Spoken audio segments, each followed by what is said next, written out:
देखिए दोस्तों, कुछ दिनों पहले किसी ने ये सवाल पूछा था, किसी सब्सक्राइबर ने कमेंट किया था कि किसी की बॉडी में बाल कम होते हैं, किसी की बॉडी में ज़्यादा होते हैं, इसके पीछे क्या रीज़न होता है। देखिए, इसके पीछे दो सबसे इंटरेस्टिंग फैक्टर हैं जिनकी वजह से ये डिपेंड होता है। वो होता है डीएनए यानी कि जेनेटिक्स, और एक और होता है हमारे हॉर्मोन्स। हमारे पेरेंट्स के थ्रू हमें डीएनए जेनेटिक्स मिलते हैं, वो ही ये डिसाइड करते हैं कि हमारी बॉडी में कितने हेयर फॉलिकल्स होंगे।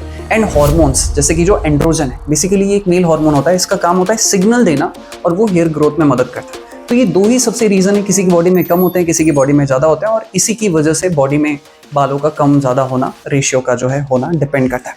लड़कियों की बॉडी में बाल कम होते हैं जनरली, इसके पीछे सिंपल सा रीज़न है कि उनकी बॉडी में एंड्रोजन हार्मोन कम होते हैं, क्योंकि वो एक मेल हार्मोन है डेफिनेटली।